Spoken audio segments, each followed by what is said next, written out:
Waalaikumsalam warahmatullahi wabarakatuh. Shalom, Om Swastiastu, Namo Buddhaya, salam kebajikan, adil katalino, bacaramin kasarga, basehat kajubata. Arus. Tabe. Pun. Perkenalkan, nama saya Mariani Aprilia, saya dari SMA Negeri 2 Pangkalan Bun. Di sini saya akan membawakan cerita yang bertema Sejarah Kesultanan Kutaringin dengan subtema peristiwa penting sejarah Kesultanan Kutaringin di masa pemerintahan Pangeran Adipati Angkakusuma, Pangeran Ratu Muhammad Imanuddin, dan Pangeran Ratu Kusuma Anum Alamsyah. Jadi, awal mula cerita Kesultanan Kutaringin tidak akan jauh dari Kerajaan Banjar.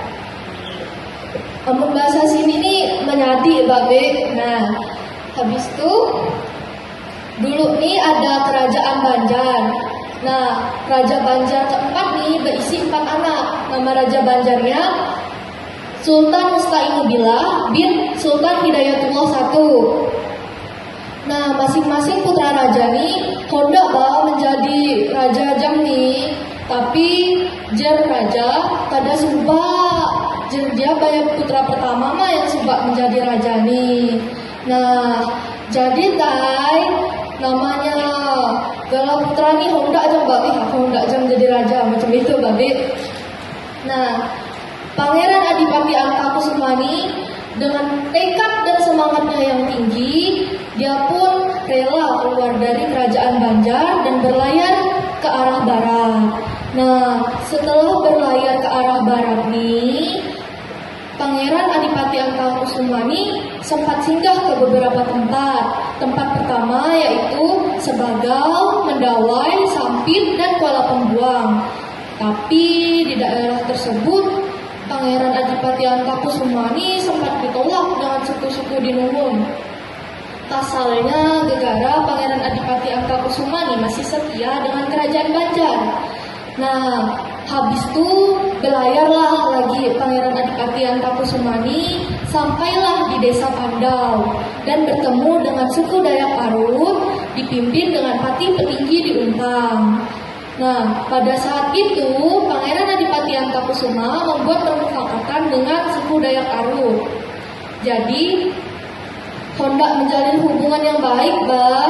Nah, habis itu diterimalah dengan suku Dayak Parut dengan satu syarat.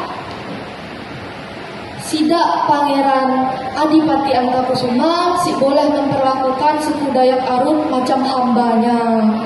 Nah, habis itu menurut legenda terjadi upacara meminta tumbal dari masing-masing kelompok satu orang.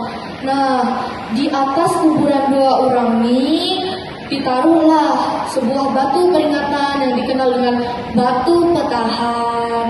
Habis itu Pangeran Adipati Angkakusuma beserta pengikutnya beristirahatlah beberapa hari. Dituntun dengan Pati Petinggi di Umpang ke sebuah tempat yang dikenal dengan nama Tanjung Pangkalan Batu. Nah, habis itu dinamailah dengan Pangeran Adipati Angkakusuma dengan nama Kuta Beringin.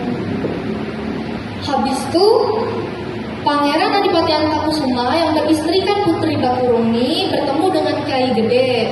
Nah, habis itu beliau membuat rumah lanting di samping Sungai Lamandau di tepian. Hingga lahirlah putri mereka yang bernama Putri Lanting. Kemudian Pangeran Adipati Angkakusuma beserta pengawal dibantu Kiai Gede dan masyarakat sekitar mulai membangun istana kerajaan yang disebut dengan Istana Luhur. Setelah itu juga membuat rumah untuk Pati yang diberi nama Gadong Bundar Nurhayati, kemudian membuat rumah untuk Perdipati yang diberi nama Rumah Gadong Asam, kemudian membuat tempat untuk menyimpan senjata-senjata perang dan benda-benda pusaka kerajaan yang diberi nama Keagungan. Kemudian dibuat juga surau untuk tempat beribadah yang kemudian ditingkatkan menjadi masjid yang dikenal dengan nama Masjid Jami Kutaringin hingga saat ini. Kemudian, selain membuat infrastruktur tersebut, Pangeran Adipati Antakusuma juga membuat undang-undang yang dikenal dengan nama Kanun Kuntara. Kemudian, Pangeran Adipati Antakusuma juga membuat identitas kewilayahan dengan mengenal batas-batas teritorial pada saat itu. Nah, pada hari tuanya, Pangeran Adipati Antakusuma bermukim di Kerajaan Banjar hingga akhir hayatnya. Dan kemudian dimakamkan di Komplek Pemakaman Pangeran Suryansyah Banjarmasin. Nah, ulun langsung melangkau ke Sultan ke-9. Jadi, di Sultan ke-9 itu adalah masa pemindahan ibu kota dari Kuta Beringin ke Bongkalan Buun. Nah, pada saat itu dengan amanah ulun teh kelupaan beri kali nama Sultan Nabi. Sultan ke-9 itu namanya Pangeran Ratu Muhammad Imanuddin. Nah, dengan amanah wayah itu kudirikan Sukabumi, Kutaringin Baru, Bongkalan Buun untuk anak-anakku, cucu-cucuku dan keturunanku beserta orang-orang yang ingin berdiam di dalam pangkuan Kutaringin. Pada tanggal 9 Jumadil Awal tahun 1806 Masehi. Kemudian pada tanggal 1809 mulailah pembangunan Bongkalan Buun. Nah, pada saat itu dibangunlah Istana Indrasari